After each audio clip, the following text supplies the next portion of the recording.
going on, guys? My name is Matic. Cheers. Clink. Welcome to Button Smashers Gaming. Today we're going to be going over the Gracia Final Patch Notes that just came out for L2 Reborn. It came out September 17th here, and it is going to be officially going to Gracia Final November 2nd. A couple little things before we get into the patch notes. Just so you guys are aware, they are going to be doing a subdomain transfer, which you can do. It'll be up to, it says up to 1 month. So it will be your sub if you wanted to change your main, right?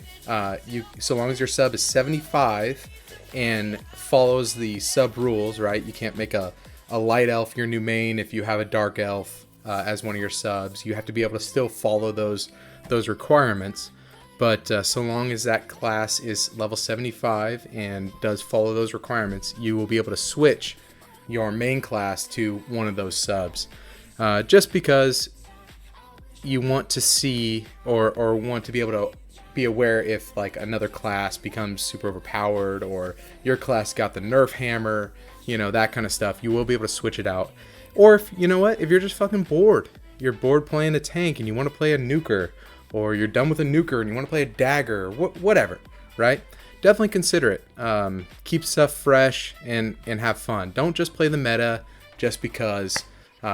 Play something you're going to enjoy and you're going to have fun and you want a new fresh look at it. So that is something. Again, November 2nd is when the update's going to come, and the subdomain switch will be for up to 1 month, they say.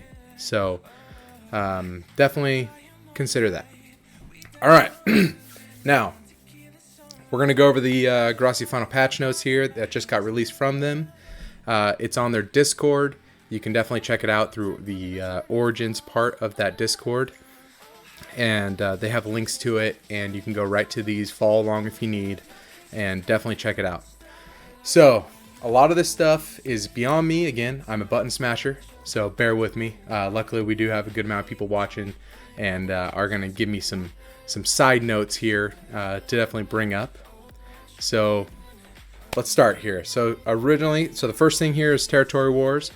As you see here, it says, unlike Castle Sieges, is where battles are led by clans. This is a new like clanless PvP kind of thing. It's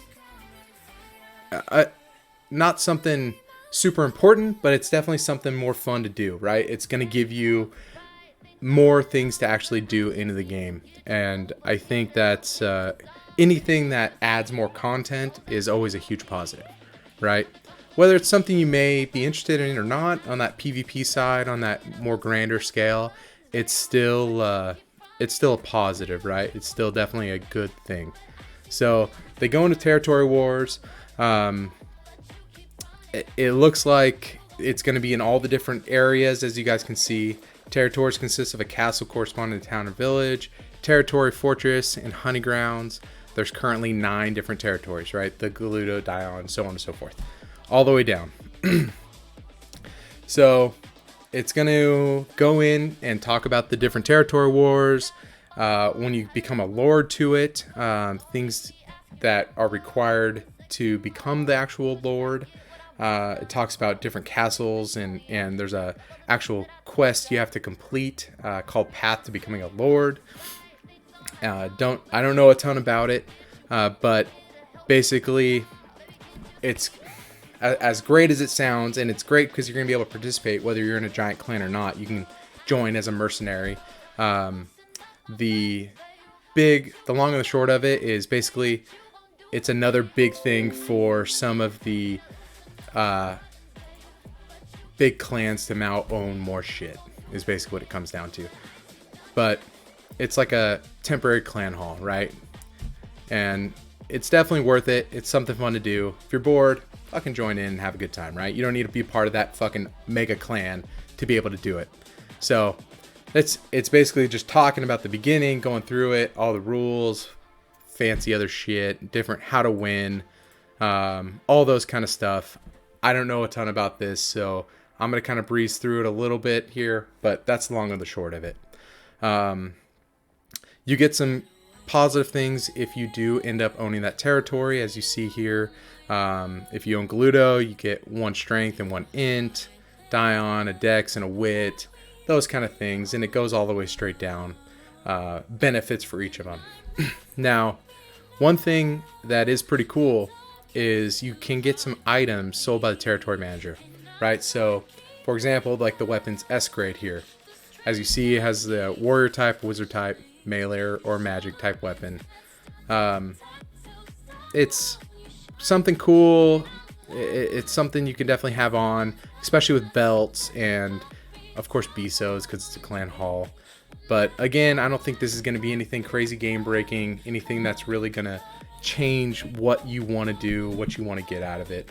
But it does give you some benefits. There is something good to do about it, right? Just because you get 1 strength or 1 int doesn't mean you're going to now be the meta character, right? So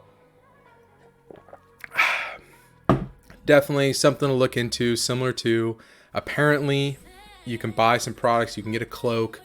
I think if I remember correctly, it's still, the cloaks are only going to be cosmetic. I can't confirm that on Gracia Final, but if I remember correctly, the cloaks are still only cosmetic. They're not giving some crazy defensive stat when it comes to the elemental and those kind of things. But it is, you know, anything that you can add to make your character look slightly different, right? Apparently you can buy a Strider, which is really surprising to me. Hopefully you can't sell them when you buy it, or hopefully when you buy it, it'll be that higher price of what Striders currently go for. Otherwise, this will like tank the market for Striders, right? If they're selling it for $1 mil or whatever it is from the NPC, this will really tank that Strider price and make them either worthless or give them a really high amount if they're selling for, you know, 100 mil or 500 mil or whatever. So that's something you're going to have to keep an eye on. Maybe we can try to find out a little more information on that, on what the Striders will be costing if you end up owning those territories. But definitely something to keep an eye on, right? Because this is one of the territory special products. You get the cloak and again the Strider. So hopefully the price doesn't get too insane, or hopefully it doesn't, you know, go super low where it just tanks those. Not that a lot of people are selling and buying Striders, but still, it's still something you want to keep within that range. It does say now you get territory badges, right? You can acquire Noblest rank. It says a player can now become a Noblest through one of the territory managers, regardless of whether they have a subclass or not. It requires a specific amount of territory badges. So you're getting these territory badges when you are participating in the actual battles. So whether you win or lose, whether you get the actual territory or not, whether you're part of that one specific clan that actually gets that territory, you're still going to get these badges. And as you build up these badges, apparently you can now become a Noblest, whether you've completed the subclass quest to even become a Noblest. It does say, per this, acquiring a Noblest rank, a player can now become a Noblest through one of the territory managers, regardless of whether they have a subclass or not.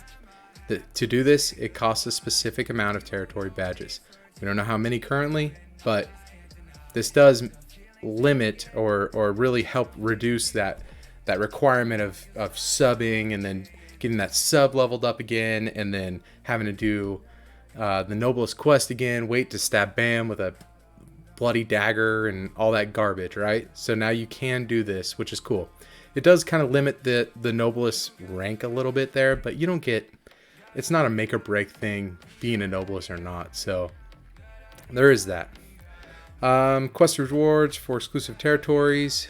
You get some skill points, that kind of stuff, random quests, whatever. All right, so now it's going to go into Castle Sieges. It says the Castle Siege, which is used to produce on Saturdays and Sundays, have been changed to Sundays between 1600 and 1800 and 2000 to 2200 due to the addition of the territory wars. So Castle Sieges are now only going to be on Sundays at those times. I don't know if this is going to be Pacific Standard Time, Eastern Time, so on and so forth. It's based on the server time, and I'm not 100% sure what it is. Maybe people in chat will tell me, and if they do, I'll let you know. And if I find out, I'll update this and let you know. But it is between, right here it says between that 16 to 1800 and then 20 to 2200, right? So that does change. It says for anyone who participates in a castle siege or a fortress siege, it's marked with the insignia above their clan crest so they can be identified, just like the attacking, the defending, similar to what we currently have right now.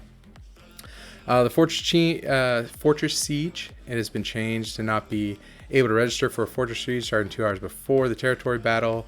Total time which a clan can own a fortress has been changed from 75 hours or 3 days to 168 hours or 7 days. So you now get to own a fortress for that full week instead of just like, oh, super, I get to hang out here for 3 days, right? You can get those little buffs. At least it gives you a week to actually appreciate it because it's a lot of work to take those over. Clan level has been expanded to level 11. I mean, cool. We get more members into the clan. I know that's kind of been a problem with some of the bigger clans. You know, it's nice. The nice thing is it's those big clans that are really active and really push. To be able to get to that clan level 11, you got to own a territory. It's going to push that benefit of actually wanting to take those over. Each group gets another 30 members, and the following skills has been added for level 11 clans. Clan Body, Vite, Clan Lifeblood, and Magic Protection. Alright, so you get a little bit of extra bonus. It's worth to do. Excuse me, still something you got to push to get to. Classal tax now is applied to renting clan halls. However, the actual amount of clan hall owners pays is the same. Whatever. Alright. A new Policia has been added for the castles and fortress owners of clans. It's a new type of dungeon where players are able to complete their mission by helping specific NPCs within the instance. Players can enter through the following NPCs. Alright, so if you guys don't know, these have been a one-time quest that you can do at certain levels as you're leveling up. And apparently they now added another one for if you just own a castle or a fortress. I'm guessing the cooldown time hopefully might be a day.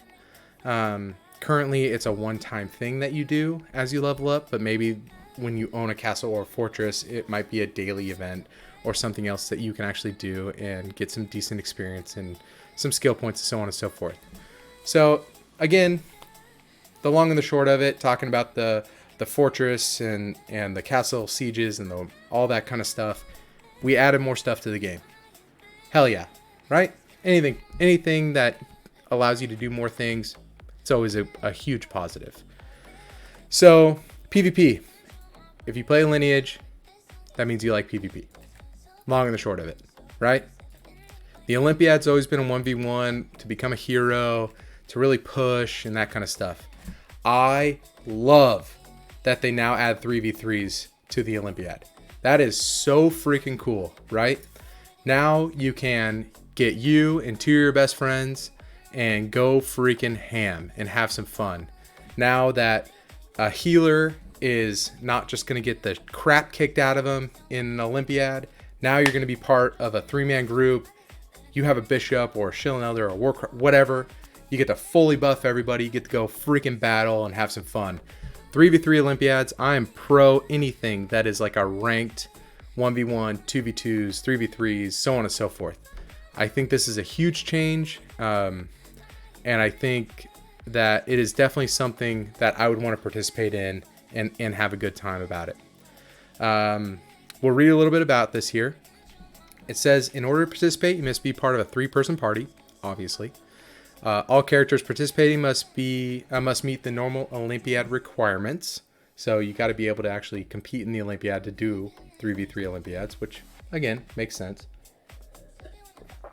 The party leader of the team must speak to the Grand Olympiad Magister and register. Points earned or lost are calculated based on the total Olympiad points of all team members. So that's something you want to be aware of, right? If we have a 3-man group and it's, I only have 1 point, he has 1 point, but this person has 40 points. We have 42 points altogether. There's going to be a big chunk of loss. 3v3 matches are not class-based, of course, because it doesn't mean you have to have 3 archers going in. For team matches, buffs are not provided to players at the beginning of the match. In addition, resurrection is not possible during the match. It's one time.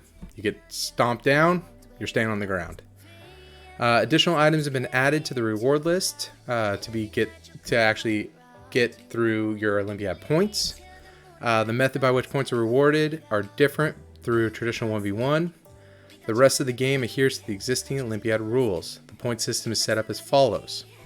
So it says grade 1 through 5.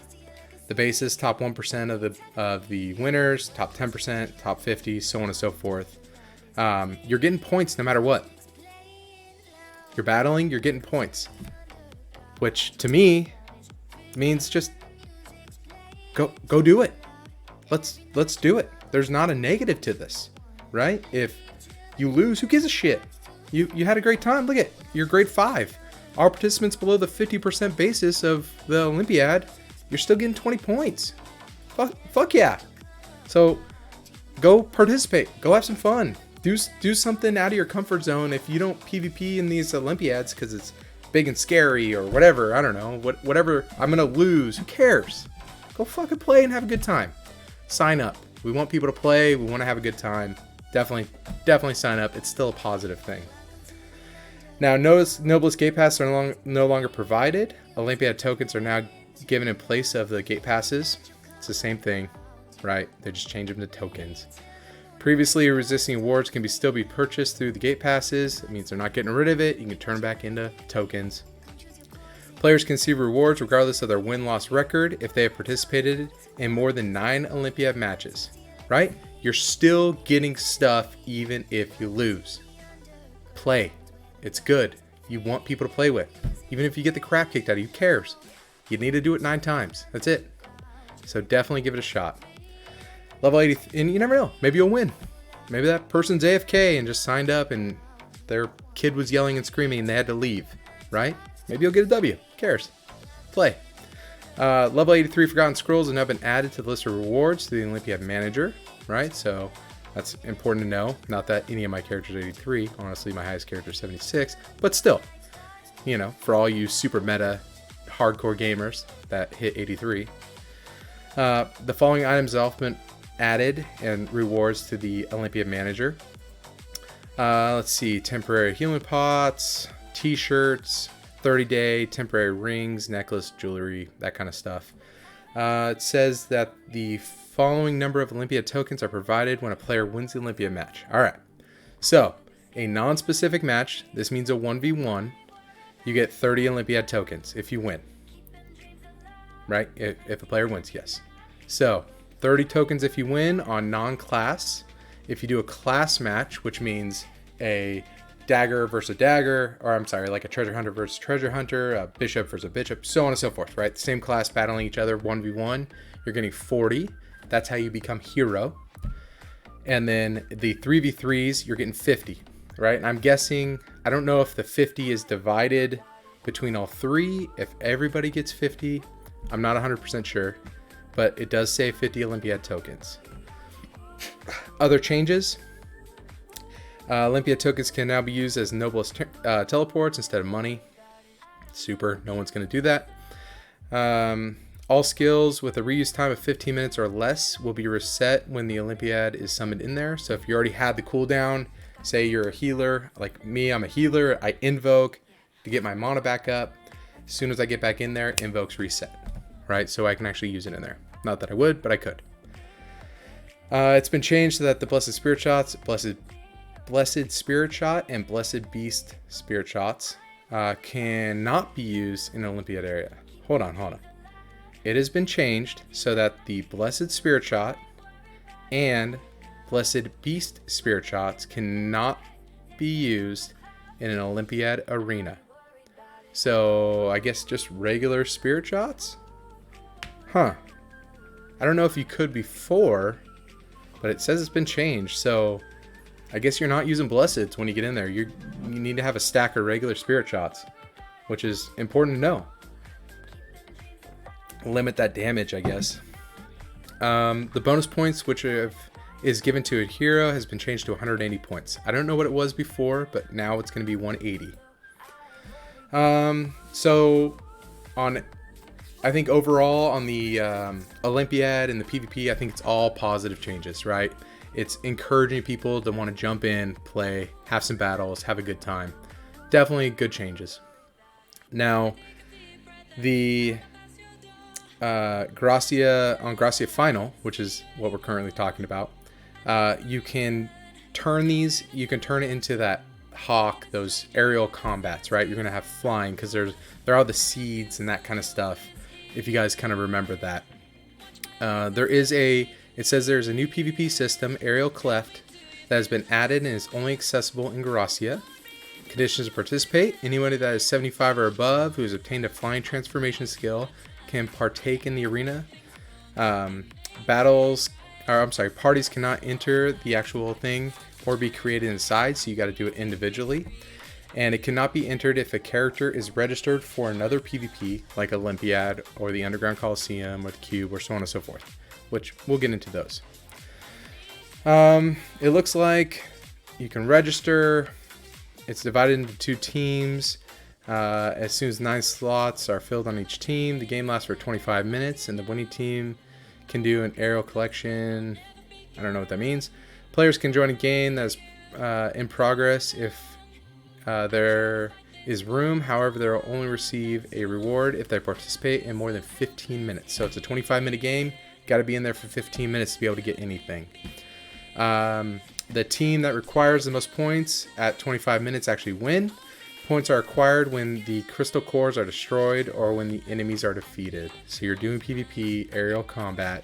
You can either kill the enemies or destroy these crystal cores that they have. The winning side gets 50 emery pieces. The losing team gets 20. So again, you're still getting stuff for participating. Join it. Have fun. The winning side gets skill points proportional to their contribution. So if you are going AFK and not doing shit, you're not getting anything. If you're actually playing and pushing, you're going to get some skill points, which at that higher level of play, skill points are needed. No points are going to be given if you leave for any reason. A player can craft attribute crystals by assembling these pieces with the Starstone extracted pieces, which again you get out from flying around, which can only be obtained through the aerial collection. A player can assemble these items through the emery converter, which appears in the middle of the map during the reward period at the end of the game. So you got to do this if you want to get those actual attribute crystals, which is cool, right? That's allowing us to put higher level attributes on our gear. So it's worth it to do, right? Anything that adds more stuff to do in the game, huge positive. So all good things. Now, the Gracia Final has added more hunting grounds. It says Gracian Seeds. New hunting grounds like the Seed of Destruction, Seed of Infinity have been added. If you guys kind of remember, those were jumping on those islands, going through the tunnels, and having that actual combat. It says they're sealed in the territory, making transportation to the land impossible. You got to get on that airship boat, and it flies you to it, and then it gets a loading screen, and then you get into it. I don't know if you guys kind of remember that from way back in the day, but that's how you get to the Seed of Destruction, Seed of Infinity. The Seed of Infinity. It says here's some lore, which nobody cares about. It consists of instant zones, which is a hunting ground for level 75 and above. Players can enter those through an NPC. The seeds consist of Hall of Suffering, Hall of Erosion, and Hall of Infinity. Remember, there was 3 different ways you could then enter in. Usually they were different colors. Usually, I forget what color was the best, but I'm sure it's going to come up over time. But like everybody wanted to enter the red hall because the red hall was the best. I forget which it is, but I'm sure as you're playing it, you're going to figure it out. But definitely another leveling area and something to do. S82 and S84, S82 items. I don't remember S82 items, but it says S82 and S84 items can be acquired through quests and hunting. S84 I do remember. I do not remember S82. It does say attribute items can be acquired during one of the occupied states, which allow players to use their collection skills. Basically, it's going to talk about the different Hall of Suffering, Hall of Erosion, Hall of Affinity, going through those, the battle entry, right? So if you're 75 to 82, you can do that. 80 to 85, 75 to 85 can do any of the HOI, the Hall of Affinity. It does say the instance duration, 60 minutes, 40 minutes, and 40 minutes. And they are all a daily instance that you can jump in and do. They're going to run through it. Basically, you're just going into an instance. You're going to go kill a whole bunch of things. I mean, it's pretty easy, pretty self-explanatory. It'll take a little time to get into it, but yeah. So, entry requirements for the arena, those kind of things. Aerial hunting, we already talked about different areas where you can actually go and do those. There are different raid bosses through each of these. As you see, Sector 1 through Sector 4, level 80, 83, 83, and 85. It does say it spawns every hour in real time, spawns in the Seat of Infinity, spawns only at night at server time, so you do /time, and it'll pop up either the actual daytime, it'll give you the actual in-game time. So Sector 3 will only spawn at night. In Sector 4, it says spawn a special item when the Seat of Destruction is occupied. Balkalos, I don't know. Never fought him. I'm not good enough. I'm Button Smasher. But apparently, stuff changed with him. He's probably harder. It says stability added to tanks. So you're not as shitty. Tanks aren't as bad. New long range and AoE debuff attacks for healers. I don't know. He's harder. Cool. Silent Valley. Silent Valley has now been made melee friendly, which is huge. Various herbs now drop in the hunting zones. Monsters in this area will now avoid pets and servitors and go directly to the master when attacked.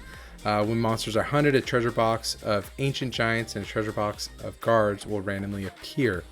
So basically, you don't have to be a nuker to go down to Silent Valley. You can actually go melee and have a good time. Swamp of Screams has now been made more melee friendly. Again, melee herbs are dropping. Thank God. Gives you something to do. Number of monsters and monsters that spawn spontaneously have been decreased, so you're not getting jumped by 30 freaking mobs. Stun and long range magic attacks have been removed from the monster. Thank you. And various herbs now drop in that area. Hellbound. The number of items required to obtain the premium certificate has been lowered, so it's a little easier. The number of Celtius has been increased slightly. Cool. Nothing super crazy with that. Special monsters. It talks about players may occasionally find the Fortune Bug, which gives a random reward and can be found in the following locations: Valley of the Saints, Forest of the Dead, and Isle of Prayer. So Valley of Saints and Fortress of the Dead. That's where everybody goes and levels when you're a nuker. That's just where you go. Actually, not even just a nuker, but that's just where everybody goes to level. So it says it gives a random reward. I'm not sure what the reward is, but hey, you know what? Any more positive things to change it up of the grind of you guys out there and getting it. It's all good things. Hot Springs. The duration of Hot Springs stuff has been changed to 10 minutes. All right. I don't know what it currently was, but it's down to 10 minutes. It was a lot longer, I think, but down to 10 minutes. All right. That makes sense because it's there for Hot Springs instead of you going out there, getting that buff, going to go level. It's kind of dumb, right? It's meant to be there for Hot Springs, meant to go level in that location. It's kind of that added fun thing. So I do like that change. Skills. Now we're going into the important stuff. All right, change in skill acquisition. Player no longer need a spell book to learn skills from skill NPCs. You have about a month or so till this comes out. Don't go buy spell books. You don't need them anymore, right? When Gracia Final comes out, you do not need spell books. Don't go get them. Skills obtained through double clicking through the spell book or Forgotten Scrolls have not been changed. If you have it, cool. Changes in skill level and path. The level required above level 81 for rare skills have been changed. Players can still acquire a rare skill at level 81 through using the original spellbook if you already have it, but again, you don't need spellbooks anymore.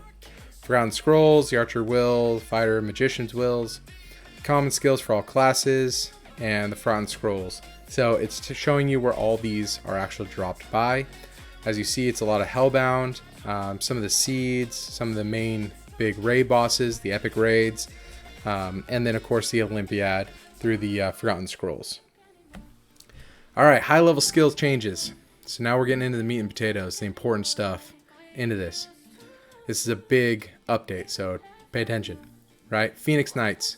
You actually get a summon now at 83. So you can summon, it summons an Imperial Phoenix that aids in hunting. So not just Dark Avengers get their Panther. Phoenix Knights now actually get an Imperial Phoenix, which is cool. Again, 83. I don't know how many of that applies to a lot of you, but it doesn't apply to me because 1, I don't have Paladin. 2, I'm not going to be 83 anytime soon. But it is something you can get. Knight classes, which is cool. Sword Muse, Spectral Dancers, Deflect Magic, level 81. Right? Increases magic resistance to magic attack by 100% for 20 minutes.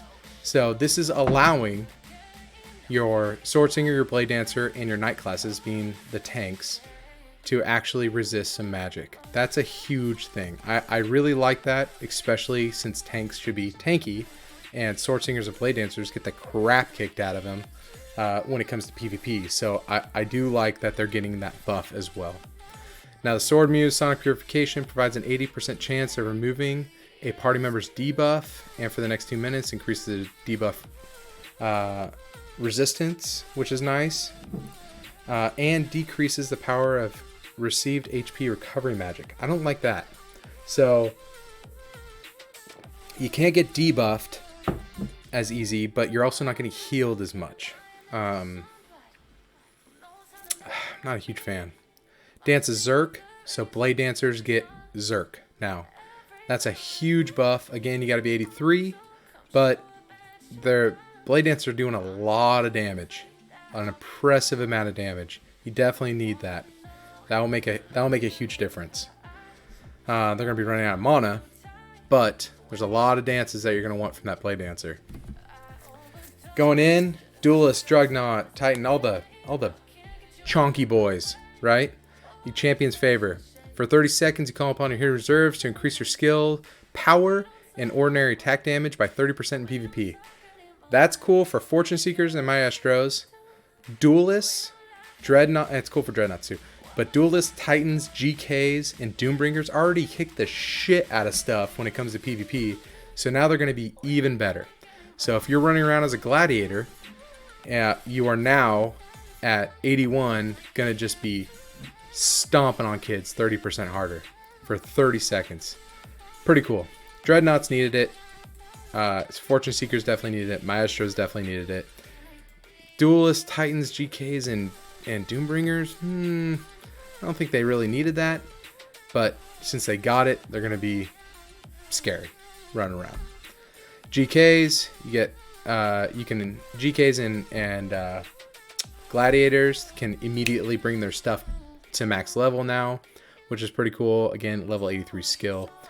Now, daggers.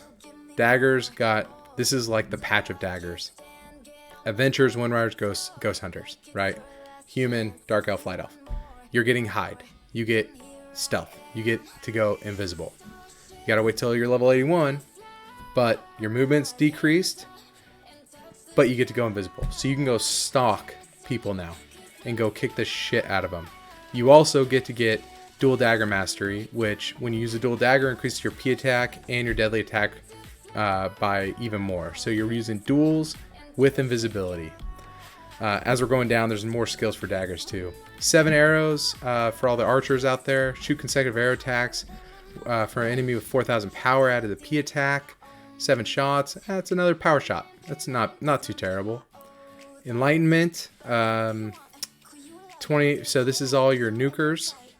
20 seconds. Increase your aim attack by 40%. Casting people by 50%. Magical attack rate by 50%. Decreases MP consumption. Basically, for 20 seconds, you can cast free and hard for, again, 20 seconds and costing almost no mana, which pretty good buff. The healers also get all of those. Cardinal, Hierophant, Eva Saint, Chill and Elder, Doomcrier, and Warcriers. Warcriers and Overlords. Again, it's level 81 skill, but it's the same idea, right? That's a pretty big buff for them. Summoners, you're getting... It says allow users to Allow user to use all the abilities of the cat or demon or unicorn for 5 minutes before the summon servitor disappears. I mean, it's not bad, right? Keeps the skills. It's something kind of nice. Archmage and Soul Taker get Meteor.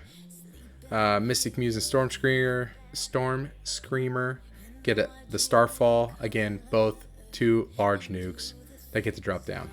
All the healers get to turn into stone. Basically a way of, if you're getting the crap kicked out of you, you can go invincible. But you don't get to actually cast anything while you are that. Fortune Seekers get Lucky Strike. It says it's a spoil when doing a ranged attack. Cool, right? A ranged spoil, but I mean, you still got to be melee to sweep it, and you don't get any range skills, so cool. Doomringer, eye for eye, physical attack, gets to be reflected, not bad. Prophets get counter critical, increases the defense against critical strikes and critical damage, pretty good.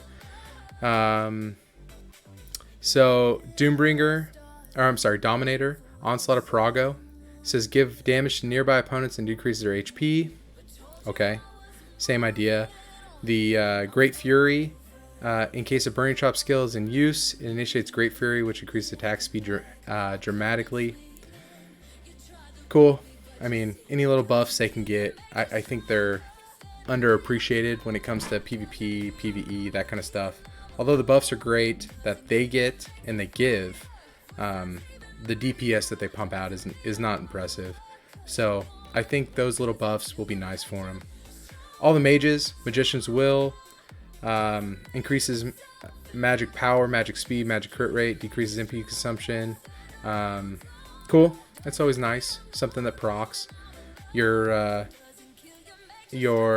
bows now get Silent Mind. I think it's a passive.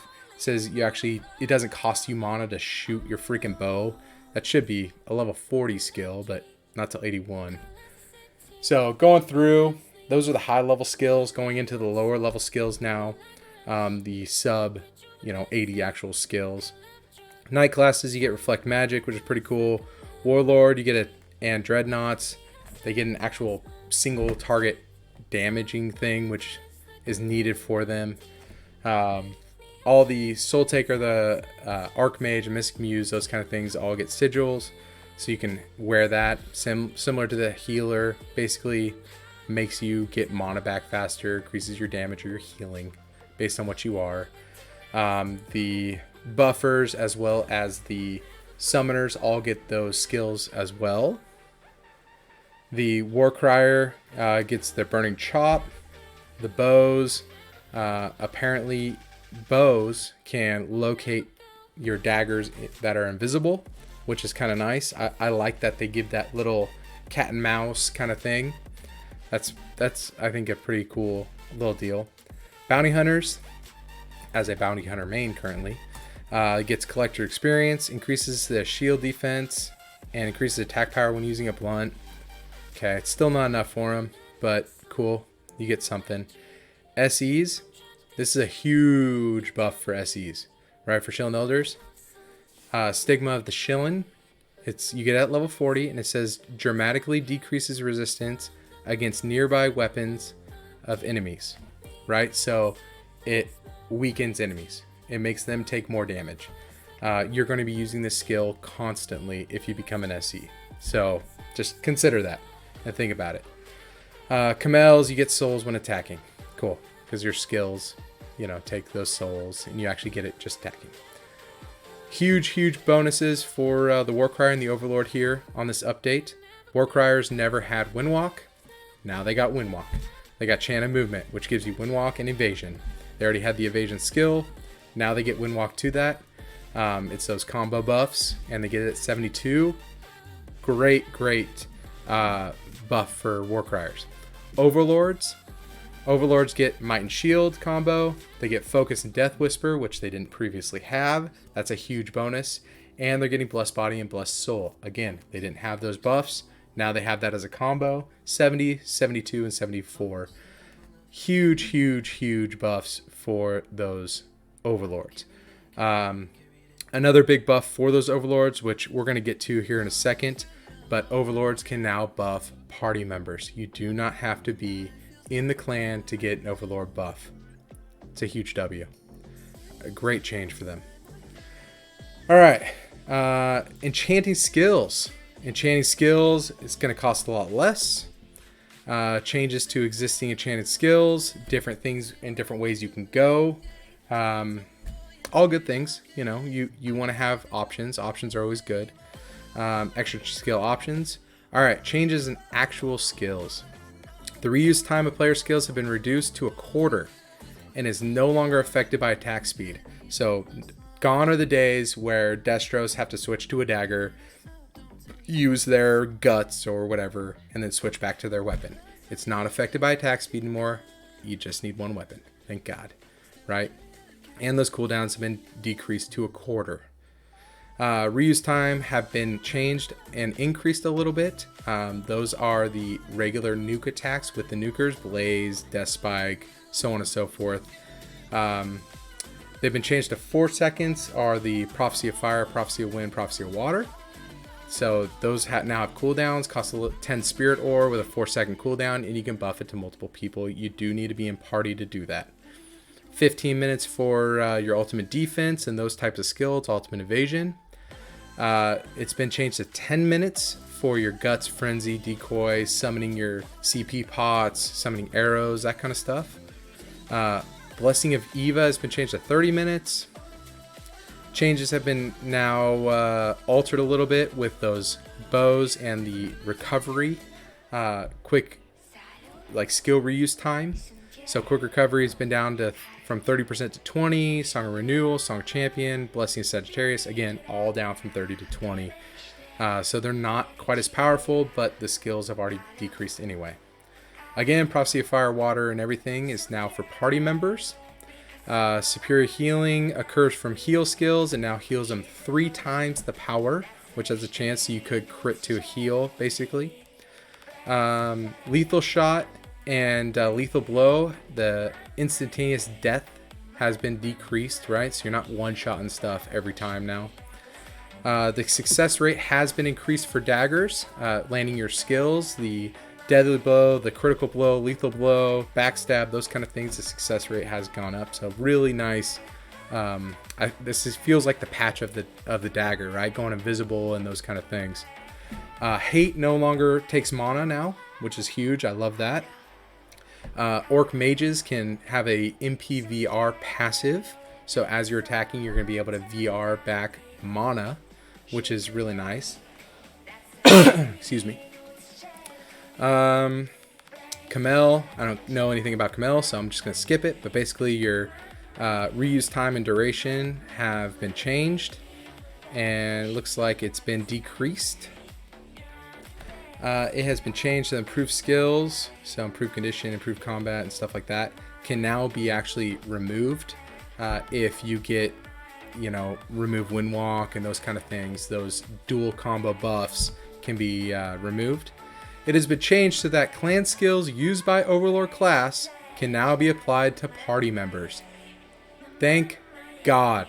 This is needed so bad because no one wants to party with an Overlord because they're almost useless unless you're in AoE and those kind of things. But they can now buff you in the party. Thank the Lord. This should have been from the beginning. But it's here now and great.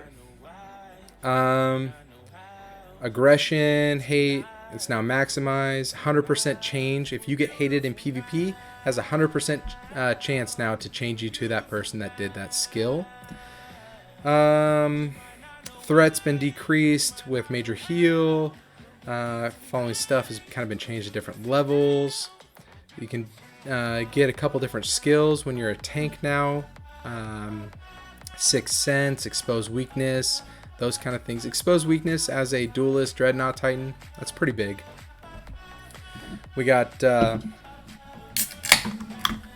sorry, getting a little thirsty talking, cheers. The power of the Inquisitor attack skills have been changed.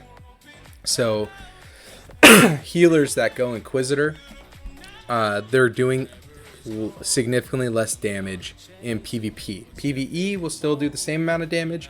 PvP, you don't get to go a healer and Inquisitor and then go stomp on people. Which, I get. You're a healer. You shouldn't be able to do that. But I do like that it stayed in PvE. Because you can still go level, which is awesome. The defense attribute of Summoner, blah blah blah. The following warder skills have been changed. It says the reuse time of the warp skill has been decreased considerably. A couple different, nothing super crazy. The Sublime Self-Sacrifice skill recovers all HP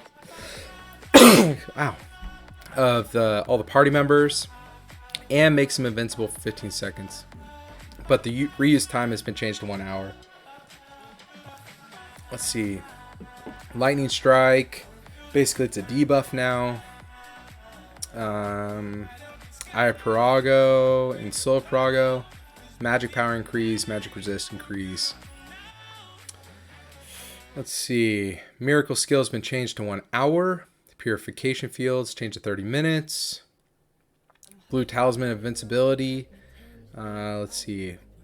It's like a UD. Increases M defense and P defense for a short time. Hamstring has been changed to, and Horror have been changed to physical skills, so you don't need Spirit Shots anymore to cast those. It's a nice buff.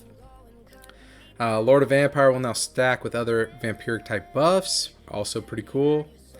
The Provoke skill that Warlords give you a resistance, decreases resistance to polearm weapons, so they can actually do that skill in PvP, do a little more damage. Again, pretty nice. Shadow Step, or the Blink skill that daggers have, now move to the rear of the target, so you can now Shadow Step and Backstab. That's a huge buff for daggers. Let's see. The duration of Golem armor has been changed to 5 minutes, and the reuse is an hour. So a little heads up on that. The Dark Avengers, their Panthers got new skills, where it's a Feral Claw, a Dark Claw, and a Cancel. The Cancel is pretty huge. Let's see. Focus tasks have been changed. The hate power of the decoy skill has been increased. Let's see. When you toggle one of your skills, your character doesn't stop anymore. That's a pretty nice little buff for everybody. Your prophecies, all that stuff has been changed. We're not going to go over it, but it's been changed. So just heads up, if you are getting Prophecy of Fire, Water, Wind, COV, Victory Praga, all those kind of things, they have been altered a little bit. We got new quests that nobody cares about. More new quests that nobody cares about. Existing quest changes that nobody cares about, other than Soul Crystals can now be leveled to stage 16 through the Enhance Your Weapon quest. Again, Frenteza and Tharos and Valkalos goes all the way to 16. Belith, Tat, and Eki can get to 15 to 16%, level 15 to 16 at 100%. Flight, which we kind of went into, the airship, which we kind of went into. We do have S84 weapons now and armor, right? That's Vesper. That's another big change. None of my characters are 84, so fuck it. But you can get those, and it looks like you're going to want to be doing that Seed of Destruction, Seed of Affinity. It looks like if you are defeating those Ray bosses, you're going to get a 100% chance to get those items. So it is pretty huge to get those. Dual daggers can be used by dagger classes only and have been added. So you have the Dynasty, the Icarus, and the Vesper. It tells you how to put them together. You're going to be putting these through the Blacksmith of Mammon or Maestro Ishuma, similar to creating dual swords. Only dagger classes above level 81 can get dual daggers. We do have belts and cloaks. We do have sigils, which we talked about. If you are a caster of any type, you're going to want to have that on. Attributes can go from weapon from 150 to 300 now with those crystals. Armor 300 to 600, again with crystals. So it is something you're going to want to work on and try to save up to. We talked about the S84 weapons. It says the following items can be purchased through Kultan, the special product broker, who's in the whatever alliance base. So Icarus weapons and the major ingredients for that. Armor set changes. Let's see, general manufacturing, other... Alright, oh, the Adina limit has been previously changed from 2,147,483,647, in case any of you have that much Adina, to 999999999. Oh, thank God. Thank God. That definitely affects me. The 2.1 billion Adina that I currently have. No, that means nothing. Life stones. Cool. Magic attack power for two-handed magic weapons has been increased. Still probably not worth it. Especially now that there's sigils. Let's see. Common items are now general weapons. You can get all the way up to A grade now in general weapons. Nothing else huge. This is all high level. Dynasty Icarus, those kind of things. Some of the stuff has been changed with that. The Arrow collection, which we talked about. Fantasy Island. There are some PvPs and mini games you can do. It's always something fun to do. Do it. Have a good time. You're going to get experience. You're going to get skill points. You're going to get those kind of things that you're going to want anyway. So it gives you something to do. The Cube, again, another PvP type thing. Definitely something you want to do if you're bored, right? Gives you something fun. You can get some cosmetics, as you see here. Fantasy item coins can be changed to get some items. Have some fun, right? Don't always just focus on the meta and pushing. Have a good time. Make sure you're smiling and enjoying. Changes in invasion and hit rate. So this is important. PvP situations, invasion has been approved. Higher evasion rate, you will result in avoiding more hits in PvP. However, the damage received when a hit does land under those evasion conditions has been increased, right? So you do ultimate evasion, you're gonna miss. People are gonna miss you more, but when they hit, it's gonna hurt. In PvP situations, magic crit damage has been decreased, so you're not magic critting one-shotting people in PvP. Grade penalty changes. So this is kind of a big thing too. There's 4 different stages. If a character is with 20 levels wearing C grade, you're gonna hit that first penalty. 20 levels wearing B grade, 20 and second stage applies, and so on and so forth, right? So it's that 20 level difference of wearing grades. So no longer are you gonna be 76 using a homunculus, right? An overchan homunculus. You're gonna take that grade penalty. So you want to level up with your stuff. Res experience cap, you can no longer get 100% res. It can't go over 90% anymore. That's fine. I mean, it's kind of shitty, but it's still fine, right? You're not getting 100% reses anymore. You're getting 90%. Still pretty damn good. It says players must be below level 63 to receive supplemental magic from their servitors. Players now receive supplemental magic from their servitors through the adventure helpers. Or for their servers. For their servitors. So your servitor can get buffed now, get newbie buffs. Cool. I appreciate that. Agathons. Cool. Pet inventory. It says previously when your pet was unsummoned, you lost all the shit and went back to the player. Now when a pet is unsummoned, due to connectivity loss, it stays on the pet. So a lot of changes, a lot of things here. Overall, really good things, more stuff to do, more things to play, more fun to have. And now's the time to jump in. Again, this is coming out November 2nd. And if you want to change your subdomain, you have that month to do so when it does come out. And if you're not playing on L2 Reborn, definitely jump in. I think you're going to have a good time. And if you are bored and you want to come hang out, again, my name is Matic. I stream on Twitch on Button Smashers Gaming. Definitely come check it out, hang out with us. And if you have any questions, we'll try to answer it for you. Otherwise, that'll do it.